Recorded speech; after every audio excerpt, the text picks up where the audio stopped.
आता कलियुगात असं सांगितलं जातं की फक्त नाम घ्या म्हणून, पण आपला एक मंत्र, छोटासा मंत्र असतो. वदनी कवळ घ्यायचा घेता असेल, वक्रतुंड महाकार्य असेल, मनोजव मार्ग तुल्य वेगम असेल, बरेच मंत्र आहेत. त्या एका मंत्रामध्ये पण काय जादू आहे हे कराय बघायचं असेल तर 1 महिना फक्त मंत्र म्हणत राहा रोज. काय फरक पडेल तो तुमचा कळेल. आणि या धर्म या मंत्रावर या बऱ्याचशा गोष्टीवर टिकलाय, पण तो टिकून ठेवण्यासाठी खरंच हे छत्रपती शिवाजी महाराज म्हटल्यानंतर जय आपसुकच येतं.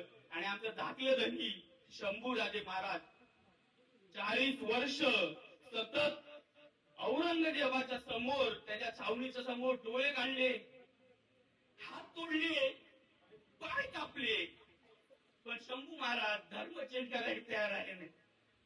आणि असे शंभू महाराज धर्माची स्थापना करण्यासाठी आणि हीच पुढे धर्माची स्थापना वाढवण्यासाठी आमच्या या पोरांचा प्रयत्न आहे. कारण की का